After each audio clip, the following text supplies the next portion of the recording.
war's over, technically. But in the Austrian Alps, a US convoy is still hunting. Not for prisoners, for something else.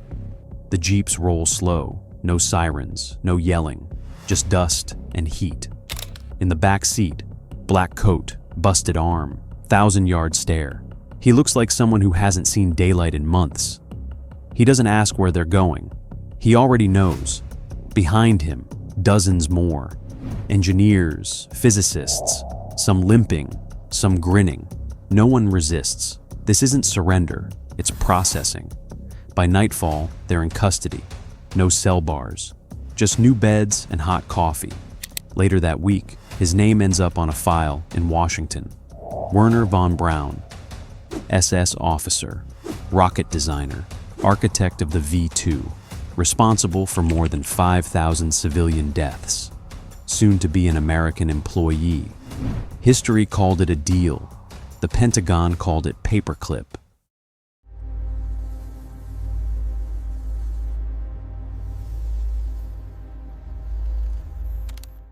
The war ends. The files don't. Before Germany officially surrenders, Allied teams are already walking through blown-out labs, not looking for stolen art, looking for people, rocket guys, nerve gas specialists, the ones who tested frostbite limits on prisoners, guys who shouldn't be near a clipboard, let alone a Pentagon desk. They call it Operation Overcast. It starts in July 1945. Quiet, fast. A few months later, the name changes. Operation Paperclip. If a scientist's file had a problem, SS badge, Nazi rank, medical ethics that read like horror fiction, they didn't bury it. They flagged it. One paperclip on the file meant, don't ask. The first batch gets housed in a Bavarian camp. Von Braun's team is already stateside by then. The rockets follow, 75 tons of them. Blueprints, shells, singed papers from Peenemünde stuffed in crates. This isn't debriefing, it's shopping.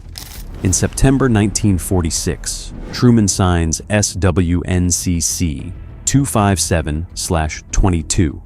Language is clean, says Nazi affiliation is fine if it was purely professional, which means if you built something useful, welcome aboard. Some names are changed, others just get scrubbed. Immigration laws are stepped over. No press, no photos. This isn't prosecution, it's procurement. Only real rule, make sure Moscow doesn't get there first.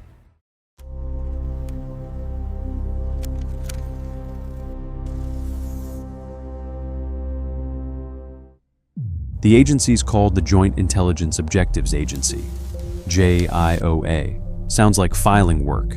It's not. They team up with Army counterintelligence to find the scientists, locate documents, decide who gets a second life. If a file looks bad, war crimes, SS rank, human experiments, that's where the paperclip goes. No argument, no red ink, just one bend of metal. Bosquet-Wev runs the process, Navy captain, writes that America can't afford to scrupulously apply the standards of judgment of Nuremberg.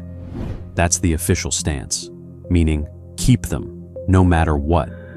At the State Department, Samuel Klaus pushes back, wants real background checks, full transparency. He's ignored, eventually sidelined. Meanwhile, files are being rewritten, histories removed. One man helped develop chemical weapons for the Reich. Another tested freezing limits on prisoners at Dachau. None of it shows up on visa forms. They're labeled as specialists, given temporary military status. Not citizens, not foreigners, just useful.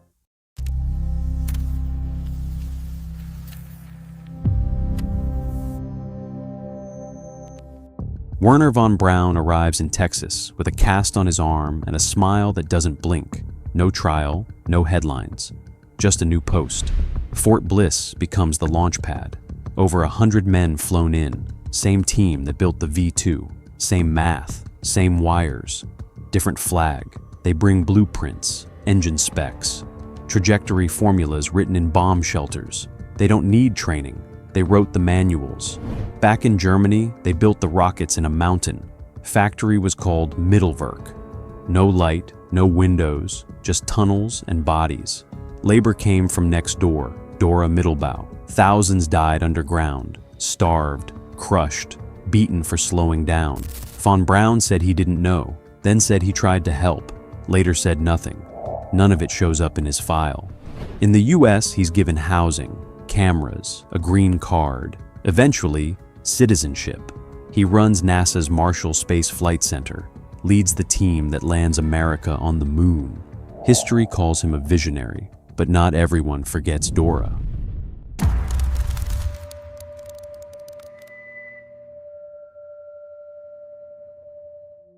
While the Army grabs scientists, another branch builds its own empire. OSS files fill up, technical dossiers, lab notebooks, prisoner interviews, and fake records, designed to help certain Nazis pass through immigration checks. OSS folds in late '45. Its secrets don't vanish. They're handed to the CIA. It forms in '47. Suddenly, Paperclip isn't just scientists. Now it's spies. Enter Reinhard Gehlen. He ran Nazi military intelligence on the Eastern Front, had dossiers on every Soviet move. When Germany fell, he comes out of hiding, turns himself in to the Americans. They say yes. CIA brings him to the US, gives him money, 600 ex-Nazi agents. His mission, build an East German spy network to shadow Moscow. They call it the Gehlen Organization. This isn't labeled Paperclip, but it's the same damn logic. If you have intel, we'll bury your past. Some of them designed camps, others traded secrets. All of them get new jobs, new homes, new papers. Why? Cold War fever. The question's not, were you a Nazi? It's, tell us what you know about the Soviets.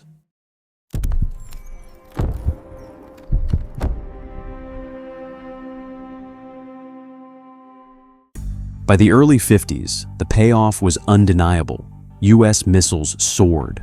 Planes broke speed records. Medical labs were buzzing. Projects emerged. Mind control, chemical interrogation, spaceflight seeds. Some of it came from government labs. Some came straight from men in Nazi uniforms. Rough estimate, $10 billion, just in internal US intelligence memos. It wasn't charity. One scientist tested high-altitude pressure. Another developed nerve agents. A third ran targeting systems meant to reach halfway across the world. And behind it, human subjects, secret experiments, detainees who disappeared after tests. This wasn't over lab benches. It was buried in basements. By the early 70s, cracks appeared. Reporters unearthed names. Senate hearings challenged them. America squints, half believing, half disbelieving. What the files show: immigration forms scrubbed of SS ties, medical records destroyed, the stamp of Nazi lifted in exchange for patents, missiles, leverage. And justifying it? Security. One NSA official said it best: giving up invaluable knowledge to the Soviets because of moral qualms would be foolish. So that was the deal: trade ethics for power. Once the paperwork was signed, no one dared look back.